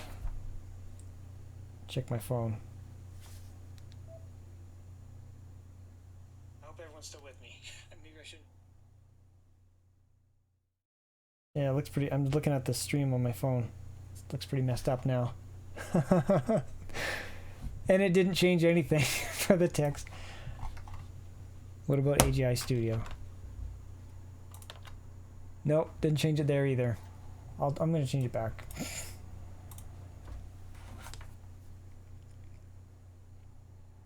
Yeah, lots of copy pasting when I code. Yeah, same thing.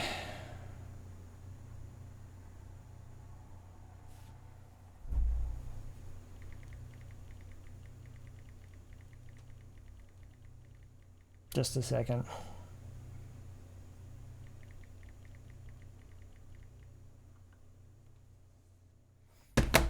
All right, we're back to normal. Maybe I can change it right in here. Logic editor, advanced, display.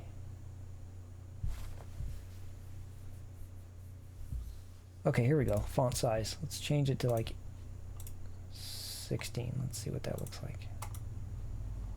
Okay, that just spread out the words. I didn't actually... That's weird.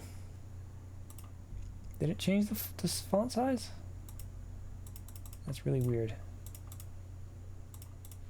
I'll have to look into that. Yeah, that's awful. Still some kinks to work out to make this a pleasurable viewing experience. All right, Slots. Thanks for stopping by. I appreciate it. See you later, man.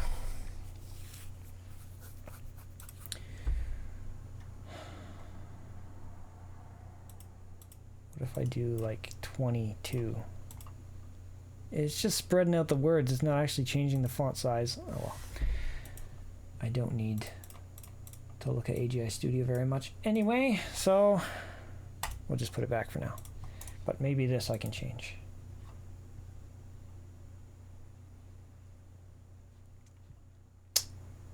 Preferences.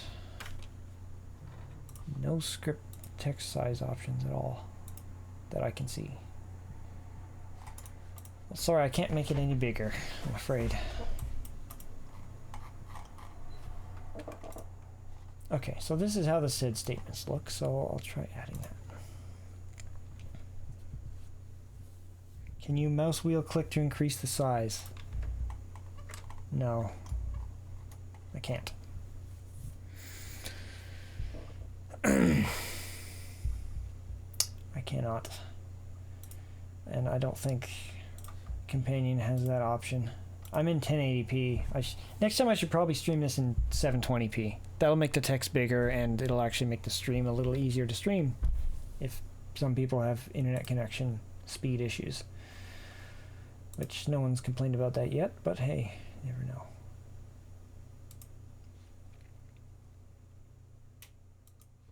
Alright, let's try copying. So if we type look at woman, it'll say this. So I'll copy that string.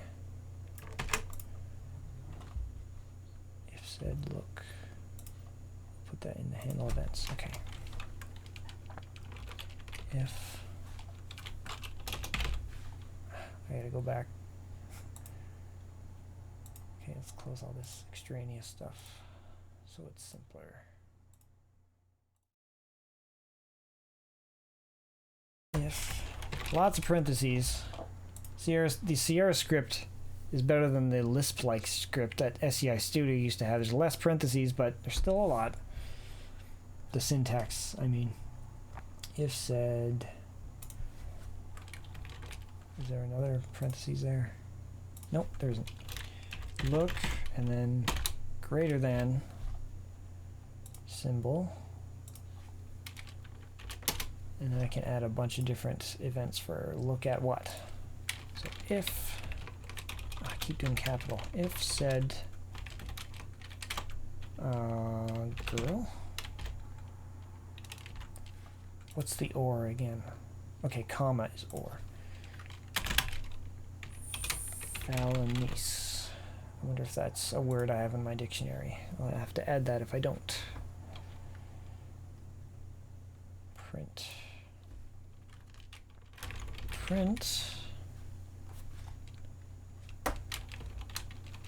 That.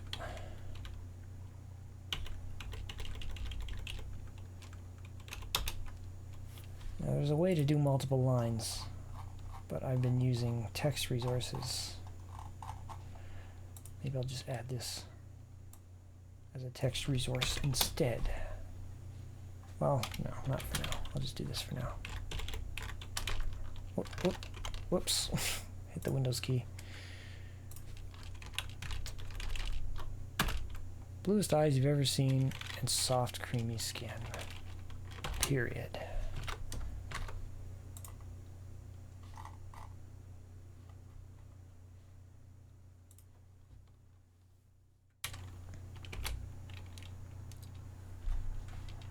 Alright, then what happens?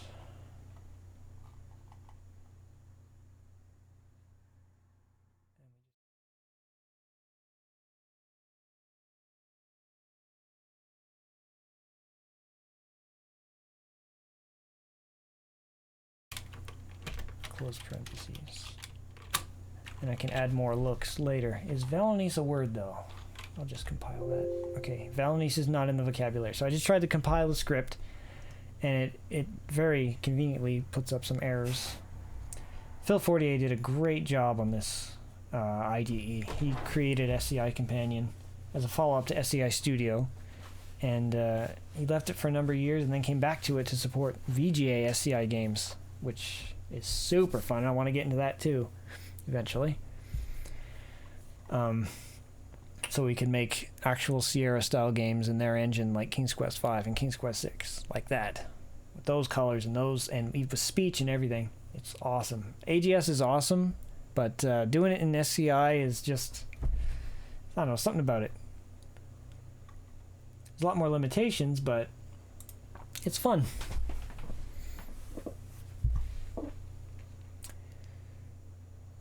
Okay. So I gotta add Valanese to the dictionary. Where do I do that again?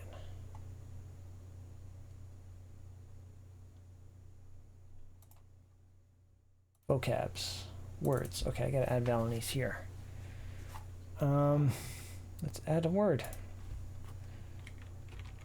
Valanese. And I have to give it a type of word, so it is a noun. The parser is a lot more complicated than in AGI. Noun, imperative verb. Noun. Thank you for following, Ribbons of Distinction. Glad you could join us. I'm getting towards the end of the stream now, but I'm just programming a little bit for the end of the game here, which is the top of the quartz tower. I've got everything programmed except kissing Valanese and ending the game. So that'd be pretty cool to have that on stream.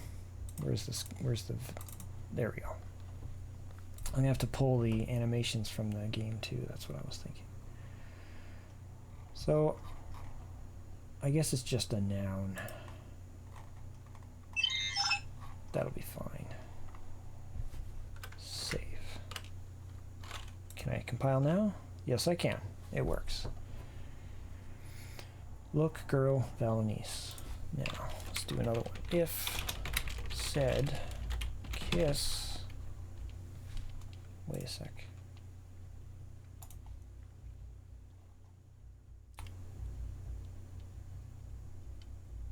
Open mailbox. So we need a slash. So there are certain symbols in the parser code that you need to have to tell the game what kind of sentence it is you want to it to look for. So the forward slash, there's 3 parts to a sentence, to a parser sentence in SCI, I think it is. So you have the verb, and I can't remember, it's from other things. So girl, how do I do an or? Okay, or Valenice. And what happens after we kiss the girl? Watch Little Mermaid and you'll find out. It's cool to see how the sausage is made. Absolutely.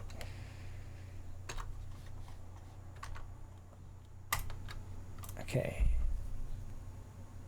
Acquire. Capture. Don't be so rough. Valenice is very grateful to you for rescuing her. She will follow you anywhere, except of course down those dreadful stairs. She is deathly afraid of them. I'll add that later. Kill woman, are you out of your gourd? I thought you wanted to win this game. Don't ever try something like that again. Oh, embrace will work too, so I could do embrace or kiss. I wonder if it'll do that for verbs too. Okay, so if you're not close enough, she'll say, come closer, kind sir.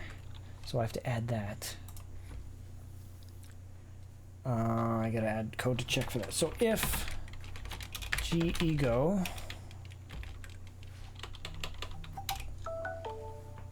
where's my phone going off there? This is where I gotta remind myself of some of the code conventions in SCI. So if you can only do some things when you're a certain distance. Okay, here's how you do it. Knock on door in grandma's cottage screen.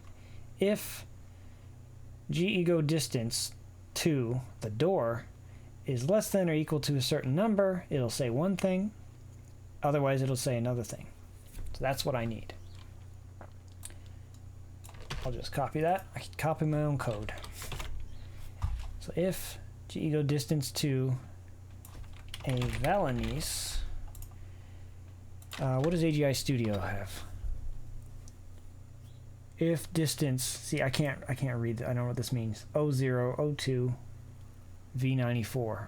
That's a variable, I think. It's calculating the distance though. Oh, right here. If V94 is greater than 10. So if your distance, so it's calculating the distance right here. So the distance between 00 and 02, and store it in variable 94. So if variable 94 is greater than 10, print come closer, kind sir, and then set function 31 or f31, whatever that is. It's that's probably some kind of variable or something too. Anyway, so it's going to be 10 pixels within 10 pixels. Although that's AGI, so it might be double that. We'll try 10 and see how that looks. If g-ego distance to Valenice is less than or equal to 10, was it less than or equal to? It was just, oh, it's greater than 10. Yeah, so if it's less than or equal to 10, we'll trigger the animation. I'll just put do stuff. Gram kisses Valenice.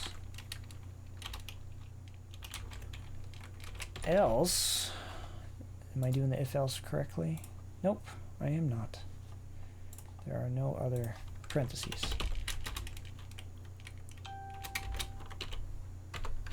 Else, whoops. Yeah, okay. Directly in front of the door first. Otherwise, print. Oh no, it's got to be in parentheses. Print. Oh, not that. Come closer, kind sir.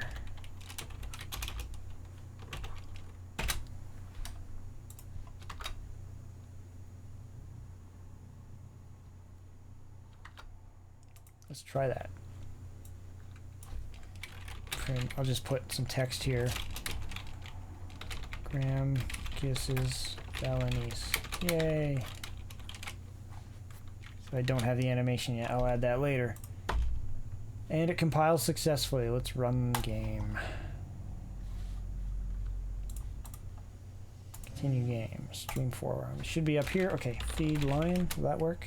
Okay, good. Open door. Kiss girl. Come closer. Okay, that works. Come closer. Come closer. Okay, Graham kisses Valenice. Yay. Yeah, that should be double 10, I think. Because I'm this close and it should work. Graham kisses Valenice. Yay. Okay, great. So let's change that to 20. And launch it again.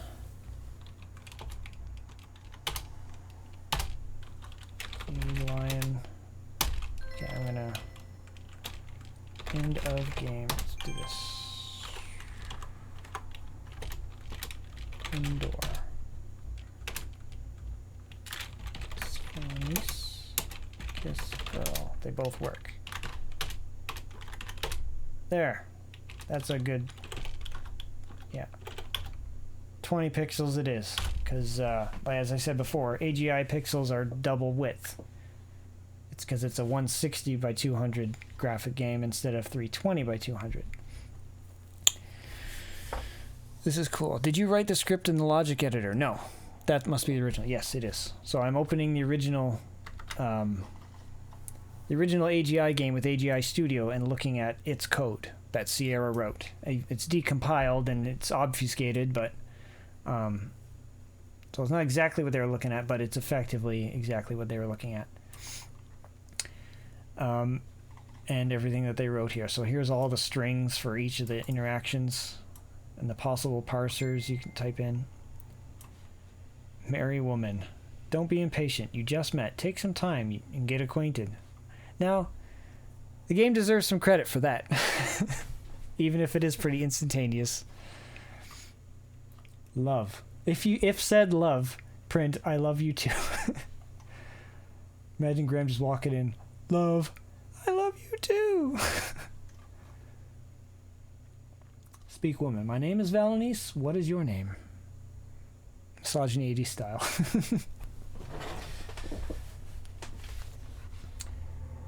So, speak woman. My name is Valenice. What is your name? So, if you haven't said your name yet, it checks. So this variable 33 is asking the game, has he said his name yet? If not, say, my name is Valenice, what is your name? And if you have said your name, then it'll say, this is no time for small talk. So actually, I probably shouldn't be able to kiss the girl yet. Should I? No, it's one of the first things you can do. Come closer. That's the only condition. You have to be close. Hello. Print hello. If said marry, woman, or marry, don't be impatient, you just met. Take some time and get acquainted. If flag, oh, that's a flag, right. If flag 167 is not set. So variable 33 is not equal to 2. Yeah, I have to look closely at this. There's some conditions for what order of things you can do and what you need to do to beat the game. Of course, the easiest way too is just to boot up the original game. Why don't we do that? Pretty sure I have a save game near the end. CQQ2 AGI.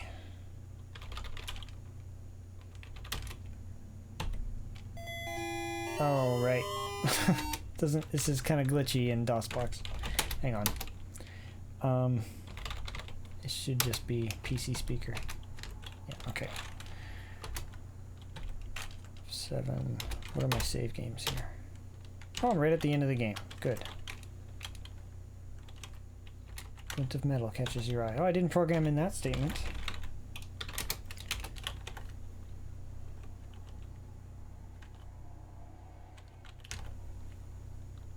Decompiling. I'm sure they never thought people would be decomposing their code 40 years later. Decomposing. That's an excellent typo. I gotta drop. Thanks, Brandon.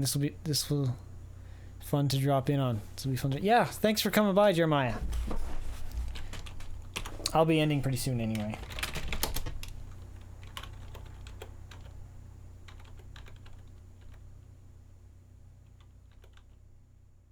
Now this, unfortunately, does have the precarious staircase. Oh. Almost fell off there. Feed lion. Hungrily the lion goes. Okay, great. Save. Beat the game. You found her.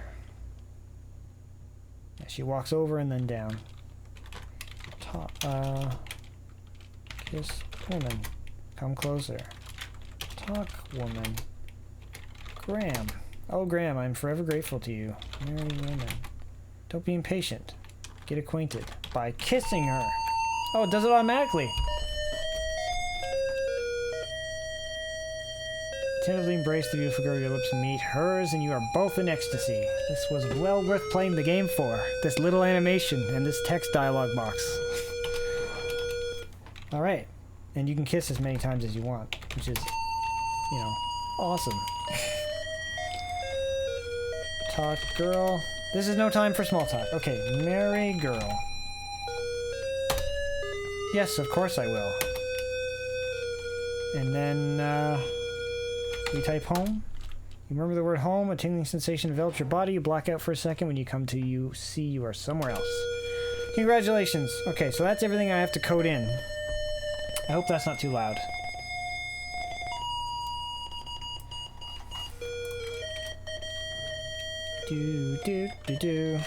Alright. So that's kind of the order of events there. You can kiss at any time. It doesn't beat the game. Does it give you points? I didn't check if it gave me points. Let me check that quick. I can't read the obfuscated AGI logic easily, so I'm just gonna check it.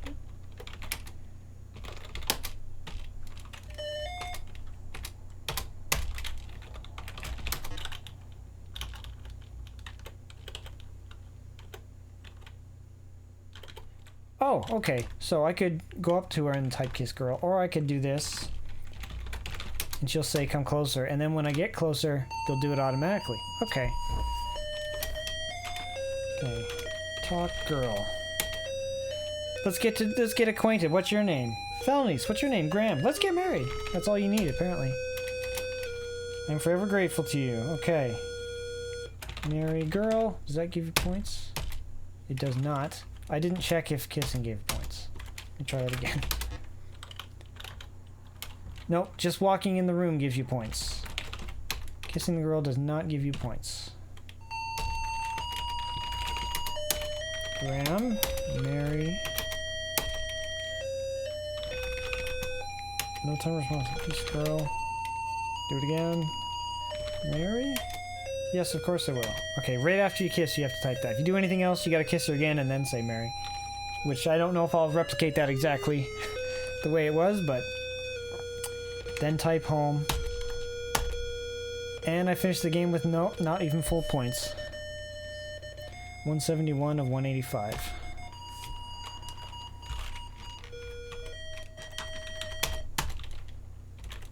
Mine, SCI, CKQ2, CKQ2 new, SCIV. End of game. Door. She walks a different way in mine. This girl. So I have 148 points. I didn't get full points. Well, there's a few things I didn't code in, just the bare minimum. So, fellow Sierra fan told me a year or so ago that Activision demanded that the original source code of all the Sierra's back catalog. Shocking to a certain extent, but completely expected to another extent. Wonder how much easier remakes like yours would have been with the exact original source at your disposal. What a loss to history, though. I mean, that the code be destroyed. Yeah. No. It wasn't Activision. No, it wasn't even Vivendi. When CUC bought out Sierra, Ken first sold it. That's when they just dumped everything. Well, no, it was a few years later. Whenever they shut down Oakhurst, that's the story I heard. That after that happened, they just dumped everything in the dumpster. That's the story Al Lowe told. So it wasn't Activision. It wasn't even Vivendi when they bought them out. When they bought out CUC or Cedent, probably whatever the companies were. Yeah, in 1999. Activision didn't get a hold of Sierra until after they merged with Vivendi, Universal. That's when they became Activision Blizzard. So whenever that happened, which was after 2006, for sure. 2006 is when the Vivendi collections came out. The Windows XP compatible that used DOSBox collections. Which I still have the Space Quest one. I didn't get any of the other ones, though. Yeah, I don't... Yeah, they destroyed whoever it was destroyed everything anyway, but it wasn't Activision. So, okay. Oh, I'm already running the game here. I didn't get water. Next stream, I'm going to make sure I have water. All right. So it's 11:15 now. I gotta get ready to go to work soon, so I'll probably end it here, but it was mostly just showcasing what I have, but that's a good refresher for me too, because I need to remember what I've been doing and get a handle again. So I programmed a few things, a couple said statements. You got to see a little bit of that. I'm probably going to stream in 1280 by 720 next time, so the fonts are bigger. Because, yeah, this was... I know it's a little small for some people watching on a phone or something, if you are. Or if you... Whatever, if you have a lower resolution screen. So, that's what I'll do next time. When should I stream next time? So, let's see here. At least the decompiling can give you a reasonable facsimile of the original code. Way better than nothing. Yeah, and it's effectively... It effectively has the same... functions the same, so it's decompiled from what's executed. It'll work exactly as they did it, so it's good enough. It would be nice to have some of the original code. That'd be amazing. I'm kind of chopping my head off here. Sorry that my green screen sort of stuff is a little glitchy because there we go. I don't actually have a green screen. I have oh, look at that. It's all messed up. Yeah, oh, sorry, it's not working. I don't actually have a green screen. I'm using Skype to add a green background to the camera preview, and I'm capturing that in OBS, so it's kind of a fake green screen, and it has an automatic silhouette detector or whatever. And it looks like this. So that's what I'm capturing. Just that this section here. But anyway, Skype again. Yeah, until I get a green, or until until we move and I get my own room and I can put up a green background, this is what it's going to be. So get used to it for a little while. It's better than nothing. As I don't really want to show the mess of my room and my living room in the back right now. Yeah, it would be interesting to see original Sierra comments, etc. Yeah, that stuff's definitely gone. That can't be decompiled because it's ignored when it's compiled, right? Unfortunately. It would be nice, though. Anyway. So, yeah, I was trying to see when I would stream next. Probably Thursday. I'm off Thursdays and Fridays, and my kids are at school. So, Thursday evening won't work because... Hugo Martin's going to be streaming Doom Eternal, the director of the game, and I want to catch that. They'll be doing that every Thursday, so I'm going to be catching that. So I'll probably do it Thursday sometime during the day. I'll figure out the next couple of days and I'll post on Twitter. Maybe something like, probably maybe around the same time. Maybe 9 o'clock or 10 o'clock. If that's good for everybody. I know someone else mentioned that 9 o'clock a.m. my time was like midnight their time. So I don't know how many people, what locations people are all over the world right now watching, but or would like to watch. So if 9 o'clock works, maybe 10 o'clock, because I'm doing it a little earlier because I have to work today, but Thursday I won't. So maybe around 10 o'clock on Thursday a.m. Central Time, by the way, Central Standard Time. If not, maybe a little later. Yeah, 10 o'clock sounds good. Maybe I can go for a little longer. So that's that. That's tentatively Thursday at 10 o'clock a.m. Central Standard Time. If you'd like to be there, be there. Yeah, it would be interesting to see original. Yeah, I already read that. Sorry, I thought you sent a new message. Okay, so thanks for joining me, guys. You and I are in the same zone, but whenever you decide, I can try to plan around. Yeah, cool. So yeah, I'm going to tentatively go with, if it changes, I'll post on Twitter and Facebook. If not, this would it be.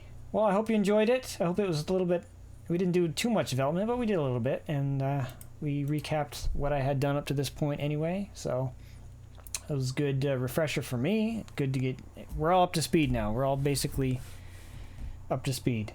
And we'll do a lot more hands-on coding and developing on Thursday. Okay, then I'll stop blabbering now. I'm just repeating myself. Thanks for joining, everybody. Have a good day.